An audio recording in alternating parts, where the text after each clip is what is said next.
John रॉबलिंग नाम के America में एक बहुत बड़े सिविल इंजीनियर थे। उनके मन में विचार आया कि एक बहुत विशाल अद्भुत प्रकार का ब्रिज तैयार करेंगे। अपने पुत्र को उन्होंने समझाया, पुत्र भी समझ गए। पिता पुत्र दोनों ने मिलकर विस्तृत डिज़ाइन तैयार किया और डिज़ाइन के अनुसार ब्रिज का निर्माण कार्य आरंभ हुआ। दुर्भाग्यवश साइट पे ही कोई दुर्घटना घटी और जॉन रॉबलिंग की दुर्घटना हुई, जिसके कारण अब संपूर्ण उत्तरदायित्व ब्रिज के निर्माण का पुत्र के ऊपर आया।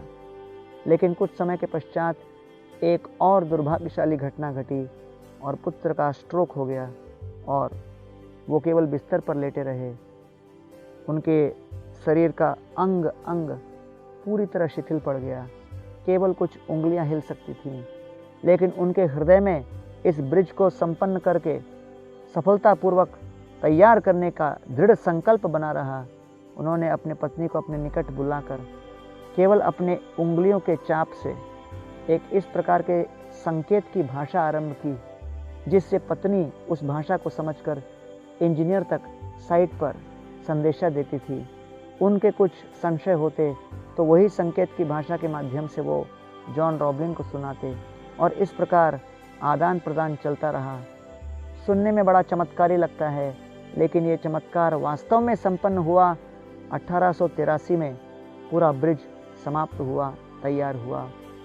सरकार ने इस ब्रिज का नाम दे दिया जॉन रॉबलिंग ब्रिज। क्यों? क्योंकि हर प्रकार के कमियों की परिस्थिति में, हर प्रकार के बंधन, विपरीत परिस्थितियों के बीचों बीच भी जॉन रॉबलिन के पुत्र के हृदय की इच्छाएं पूरी बुलंद थीं। उसके हौसले बुलंद थे और दृढ़ संकल्प पूर्ण निश्चय था।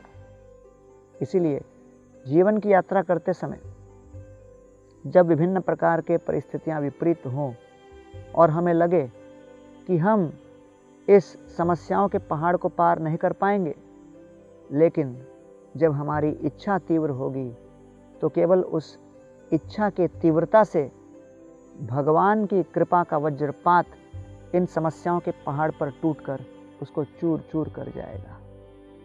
इसलिए गीता में श्री कृष्ण कहते हैं, व्यवसायात्मिका बुद्धि एकेह कुरुनंदन बहुशाखा ही अनंतश्च बुद्धयोः अव्यवसायिनाम। कि जब हम इस आध्यात्मिक मार्ग पर लगे हैं तो हमारे इच्छाओं को, मन को एकाग्रचित करना है। बहुशाखा ही अनंतश्च, अगर हमारी बुद्धि और हमारे मन हर दिशा में हो तो हम अपने मन को एकाग्रचित नहीं कर पाते और अपेक्षित फल हमको नहीं प्राप्त होगा।